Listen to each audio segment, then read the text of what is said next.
বাড়ি কোথায়? হ্যাঁ, গরু কোথা থেকে নিয়ে আসেন? হ্যাঁ, কার কাছ থেকে নিয়ে আসেন? হ্যাঁ, মরা গরু আনিছেন কেন? হ্যাঁ, গরুর তো গরুর কি চেহারা এরকম বোঝা যাচ্ছে যে ওটা জেতা। হ্যাঁ, জেতা গরু কোথায় থেকে কাটিছেন আপনি? কাটিছেন কোথা থেকে? হ্যাঁ, একটু পরে কুমলা বাজার কাছাকাছি। জবাই দিয়েছেন কোথায়? কুমলা বাজার কাছাকাছি এখানে। হ্যাঁ, কুমলা বাজারের কাছাকাছি। কুমলো বাজারের কাছাকাছি জবাই দিয়েছেন? পবনতলা বাজার থেকে একটু দূরে কুমলা বাজারের কাছাকাছি। তো ও জায়গায় জবাই দিয়েছেন কেন?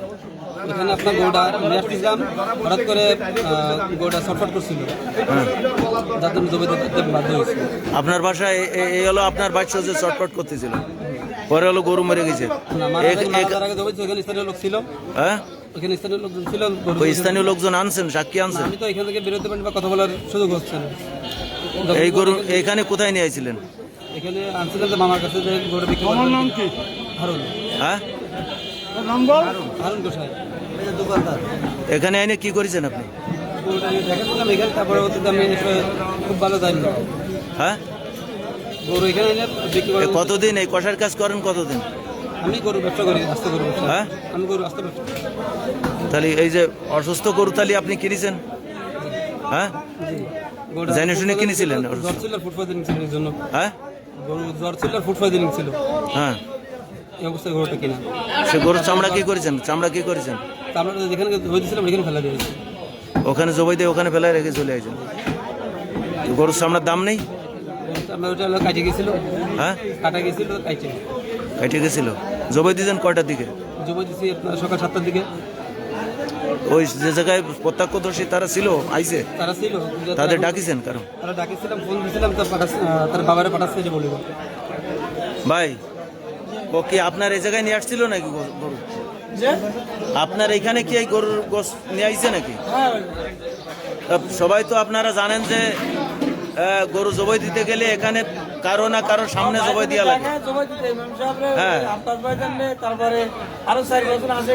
আপনি কি ওই গরুর গোশ দেখে শুনে কি রিসিভ করেছেন নাকি? না না, ওই আইন এই জায়গায় উঠোনে পরে ভাইজান আইছে, আব্বাস ভাইজান আইসে বলেছে কি এই গোশের জায়গায় কোনো বিক্রি করা যাবে না। পাটে উঠলেন কিভাবে? ওই উঠেছে ওরা, আমি তো অসুস্থ উঠতে পারি না। আমরা তো দেখতেছি ওই যে আপনার ওই যে পাটে উঠানো, ওই যে ওইটা উঠেছে, উঠে কোনো বিক্রি করেনি। আমার ভাইজান বলছে এই গোশের জায়গায় উঠেছে না, আর তোর গোটা বিক্রি করে না, সেইভাবে সেমনি রয়েছে। আচ্ছা, এখন একটু বলেন তো কি হয়েছে ভাই? ভাই, ব্রয়লার বাজারে এরা দীর্ঘদিন ধরে, দীর্ঘকাল ধরে একটা সমস্যা ছিল এদের। এর আগে একটা গরু নিয়ে ঝামেলা হয়েছিল, আমরা এদেরকে গরু নিয়ে বন্ধ করে দিছিলাম বিক্রি করা। কিছুদিন বন্ধ করার পরে এদেরকে একটা শর্ত দিছিলাম, যে শর্তটা ছিল যে আমাদের এখানে একটা কমিটি হয়েছিল, আমি সেই কমিটির লোক আর দেলোয়ার ছিল, আমরা দুইজনে মিলে ইমাম মুয়াজ্জিম সাহেব আর ছোট একজনের দায়িত্ব দিছিলাম, আর প্রাণী সম্পদ দায়িত্ব ছিল যে ওরা দেখে গরুটা জবাই দেবে।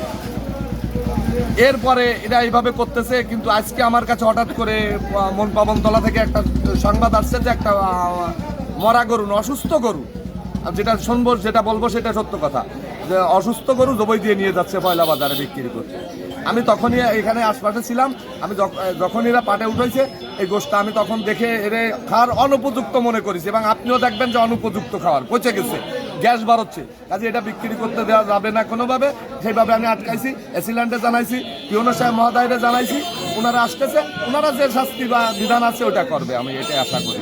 আমি চাই না দেশের 10 জনের ক্ষতিগ্রস্ত হোক, দেশের মানুষ এমনি অসুস্থ, এরপরে এই পচাগ্রস্ত খাইলে তো আরো অসুস্থ হয়ে যায়। আপনারা কি মনে করেন যারা আপনারা এখানে আছেন, এই যে যেভাবে নিয়ে আইছেন, হ্যাঁ, তাহলে অসুস্থ গরু মরে গেলি তা পচে যায় কিভাবে? হ্যাঁ, মরে না গেলি?